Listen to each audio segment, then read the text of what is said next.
17वीं लोकसभा ने 5 वर्ष देश सेवा में जिस प्रकार से अनेक विध महत्वपूर्ण निर्णय किए, अनेक चुनौतियों को सबने अपने सामर्थ्य से देश को उचित दिशा देने का प्रयास, एक प्रकार से ही आज का दिवस हम सबकी उन 5 वर्ष की वैचारिक यात्रा का, राष्ट्र को समर्पित उस समय का,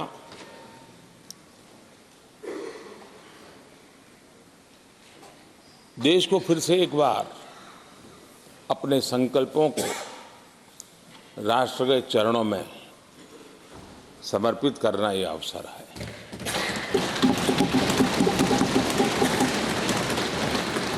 ये 5 वर्ष देश में रिफॉर्म, परफॉर्म एंड ट्रांसफॉर्म, ये बहुत रेयर होता है कि रिफॉर्म भी हो, परफॉर्म भी हो और हम ट्रांसफॉर्म होता अपनी आंखों के सामने देख पाते हो, एक नया विश्वास भरता हो। ये अपने आप में 17वीं लोकसभा से आज देश अनुभव कर रहा है और मुझे पक्का विश्वास है कि देश 17वीं लोकसभा को जरूर आशीर्वाद देता रहेगा।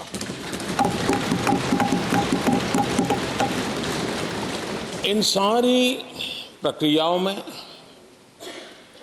सदन के सभी माननीय सदस्यों का बहुत महत्वपूर्ण रोल रहा है, महत्वपूर्ण भूमिका रही है और ये समय है कि मैं सभी माननीय सांसदों का इस गृह के नेता के नाते भी और आप सबके एक साथी के नाते भी आप सबका अभिनंदन करता हूं।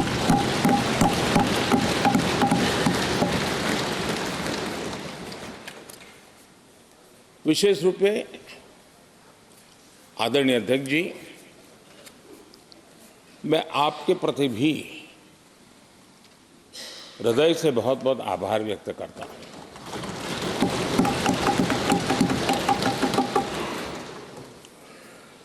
पांचों वर्ष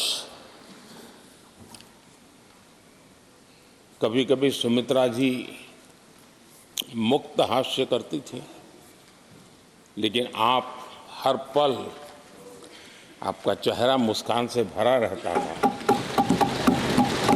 यहाँ कुछ भी हो जाए लेकिन कभी भी उस मुस्कान में कोई कमी नहीं आई।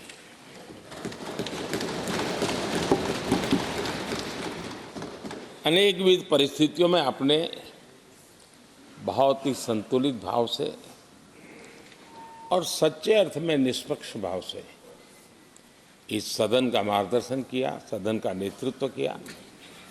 मैं इसके लिए भी आपकी भूरी भूरी प्रशंसा करता हूं।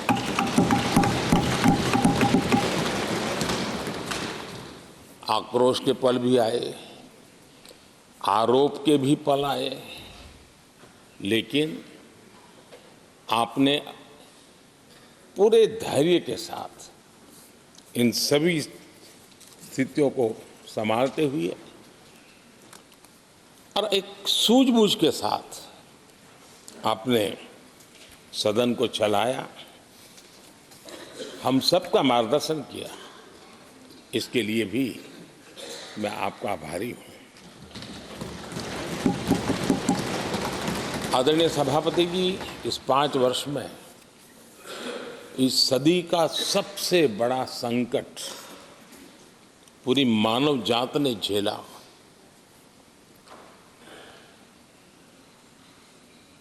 कौन बचेगा, कौन बच पाएगा, कोई किसी को बचा सकता है कि नहीं बचा सकता,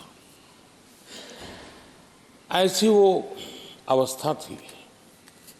ऐसे में सदन में आना, ये भी अपना घर छोड़ के निकलना, ये भी संकट का काल था। उसके बाद भी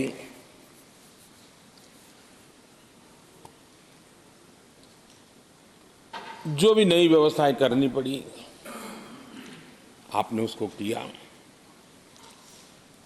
देश के काम को रुकने नहीं दिया। सदन की गरिमा भी बनी रहे और देश के आवश्यक कामों को जो गति देनी चाहिए, वो गति भी बनी रहे। और उस काम में सदन की जो भूमिका है, वो रत्ती भर भी पीछे न रहे। इसको आपने बड़ी कुशलता के साथ संभाला और दुनिया के लिए एक उदाहरण के रूप में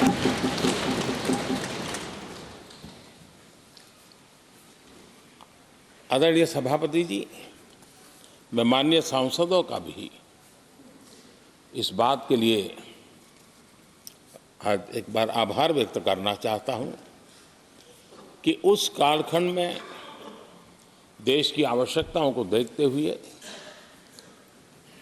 सांसद निधि छोड़ने का प्रस्ताव माननीय सांसदों के सामने रखा और एक पल के विलंब के बिना सभी माननीय सांसदों ने सांसद निधि से मुक्त।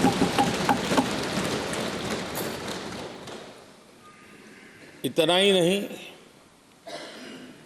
एक देशवासियों को पॉजिटिव मैसेज देने के लिए अपने आचरण से समाज को एक विश्वास देने के लिए सांसदों ने अपनी सैलरी में से 30% कटौती का निर्णय सबने खुद ने किया, ताकि देश को भी विश्वास हुआ कि ये सबसे पहले छोड़ने वाले लोग हैं।